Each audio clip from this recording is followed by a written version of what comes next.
Halo, dengan saya Bayu. Kembali lagi di channel Evolusi Peradaban. Di video kali ini saya ingin menjelaskan mengenai hubungan yang mesra antara eling dan waspada berdasarkan perspektif ilmu psikologi.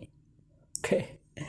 Sederhananya, eling itu berada di alam bawah sadar, sementara waspada itu ada di alam sadar. Dan keduanya dalam satu spektrum yang sama, yakni spektrum kesadaran. Loh, tapi kok bisa eling itu di alam bawah sadar? Oke, nanti akan terjawab. Penjelasan sebenarnya begini. Kondisi waspada itu selalu diawali dengan kondisi eling. Sementara kondisi eling ini bekerja 24 jam non-stop di alam bawah sadar. Kita nggak nyadarin. Kita nggak nyadarin ini kerjanya karena otomatis sudah di alam bawah sadar. Kalau di biologi fungsinya adalah untuk menjaga keseimbangan homeostasis. Ada tuh penjelasan di biologinya. Jadi dia mengawasi kondisi internal tubuh dan eksternal tubuh. Di otak fungsinya itu terutama dijalankan oleh yang namanya hipotalamus. Nah, itu di biologi. Jadi filsafat, psikologi, biologi nyambung semua. Oke.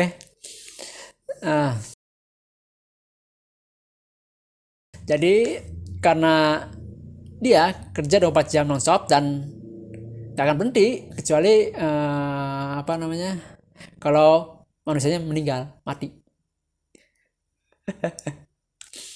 Oke. Eling ini akan meningkat menjadi waspada apabila ada informasi berupa ancaman di mana butuh tindakan aktif dari manusianya untuk menghadapi ancaman tersebut. Kalau dirasa nggak perlu tindakan aktif untuk mengatasi ancaman tersebut, dalam artian si eling ini yang dalam bawah sadar sudah bisa mengatasi ancaman tanpa perlu ke alam sadar di waspada, maka ya dia nggak akan naik ke waspada, dia nggak akan naik ke alam sadar. Dia cukup desain sendiri gitu kan, nggak perlu sikap secara sadar, sikap waspada untuk menyelesaikan masalah ancaman tersebut. Contohnya gini deh, paling sederhana, paling mudah ya menurut saya.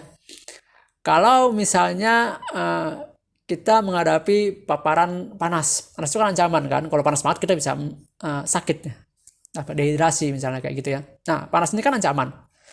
Jadi eling ini mengawasi kondisi eksternal dan internal dia, akhirnya meregulasi tubuh untuk mengeluarkan keringat ya. Keringatnya ini proses eling dalam menghadapi ancaman. Tapi kalau panasnya ini lama-lama makin mengancam, akhirnya eling ini naik ke alam sadar dalam bentuk waspada, yang membuat manusianya mengambil tindakan aktif, tindakan secara sadar berdasarkan sikap waspada untuk nyalain kipas angin, nyalain AC. Kalau di luar ruangan ya dia berteduh. Nah, seperti itu. Jadi secara sederhana itulah kondisi hubungan antara eling dan waspada, hubungan mesranya. Jadi apa itu eling? Maksudnya gimana itu kan dia disebut kesadaran ya, seperti itu. Eling itu sadar ya, eling dan waspada itu sadar, kesadaran. Nah, ceritanya begini. 2500 tahun yang lalu ya, ada seorang pangeran namanya Pangeran Siddhartha Gautama. Beliau yang memperkasai agama Buddha. Itu dalam ajarannya memperkenalkan istilah kesadaran. Kesadaran ini dalam bahasa Inggris awareness ya. Diterjemahkan dalam bahasa Inggris awareness. Nah, kemudian di abad ke-20 Sigmund Freud, seorang psikiater yang sekarang menjadi tokoh psikologi, ini juga memperkenalkan sebuah istilah yang namanya alam sadar dan alam bawah sadar. Alam sadar itu consciousness dan alam bawah sadar disebut subconsciousness. Nah, consciousness dan awareness ini adalah dua hal yang sesungguhnya berbeda, jelas berbeda. Kalau disama-samain ya, kalau kita bingung ya ini saya akan coba menjelaskan nih perbedaan antara consciousness dengan awareness ya. Nah, kalau di video saya sebelumnya yang judulnya kewaspadaan atau takut ya, ini yang disebut lawannya dari awareness adalah gangguan psikologis.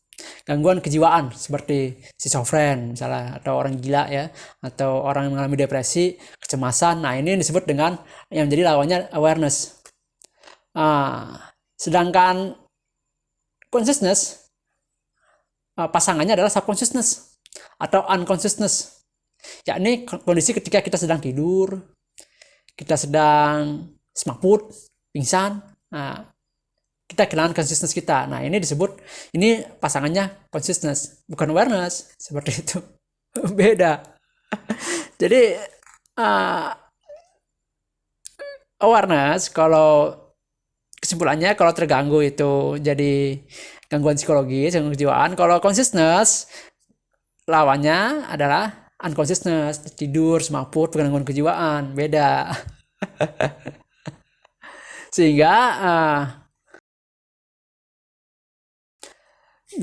kita bisa ambil kesimpulan, Elling jelas bukan consciousness, namun bisa dipadankan dengan kata-kata awareness, yakni aware, kan dari aware itu kan Elling, terus meningkat menjadi waspada jadi beware. Jadi aware, be aware, beware. Jadi Elling dan waspada, satu kesatuan. Kesadaran juga, dalam artian kesadaran versi Siddhartha Gautama. Cuman letaknya Elling di alam bawah sadar, subconsciousness, waspada di consciousness.